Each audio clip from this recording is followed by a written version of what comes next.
Most people have never heard of Marcion of Sinope, but in the 2nd century, he may have been the most dangerous man in Christianity. He was wealthy, influential, and radically convinced that the God of the Old Testament was not the same as the Father of Jesus Christ. Today, he's labeled a heretic, but some call him a visionary. Maybe even the first person to define what it meant to be a Christian. So who was Marcion? And why did he force the early church to decide what the Bible actually was? Born around 85 CE in Sinope, a port city on the Black Sea in modern-day Turkey, Marcion was raised in a Christian home. His father was a bishop. He later became a wealthy ship owner and eventually made his way to Rome, where he donated a large sum to the Christian community. But Marcion didn't just bring money. He brought ideas, and they were explosive. Marcion believed that there were two gods, not one.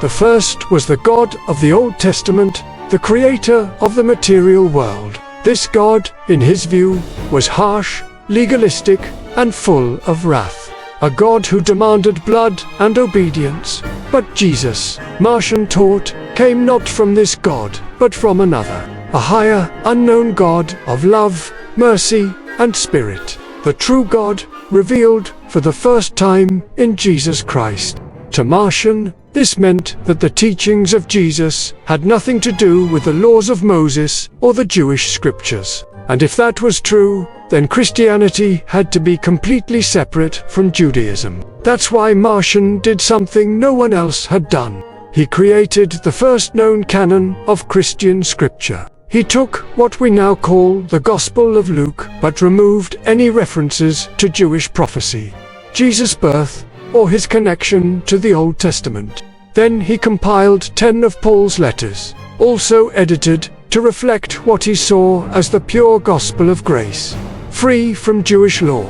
His canon included a shortened Gospel of Luke, 10 Pauline epistles, excluding the pastoral letters, and absolutely no Old Testament. In fact, Marcion rejected the Hebrew Bible entirely. To him, it belonged to a different God. This radical theology set off a firestorm.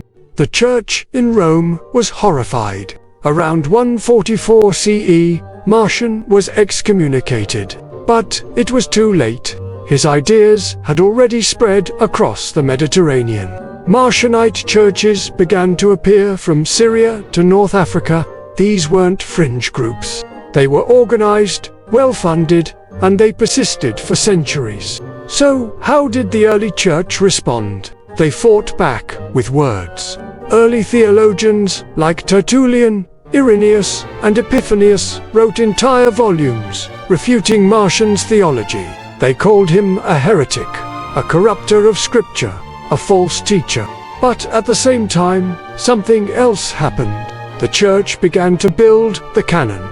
Before Marcion, there was no New Testament, just scattered Gospels and letters used by different communities. But in response to Marcion's challenge, the early church started defining which books were authoritative, which belonged, and which didn't. In a strange way, Marcion's heresy helped create the New Testament. He forced the early church to confront a central question. Who is Jesus, really? Is he the fulfillment of the Jewish story, or the rejection of it? Is Christianity the completion of the Old Testament, or its replacement? Even today, those questions still echo. Marcion's ideas are still studied. Some say with curiosity, others with caution. Some modern thinkers even wonder if his version of Christianity, stripped of violence and law, might offer a different vision of faith. Of course, most Christians reject Marcion's views. The mainstream church insists on the unity of God, the continuity of Scripture, and the connection between Jesus and the Hebrew prophets. But whether you see Marcion as a heretic or a reformer, his impact is undeniable.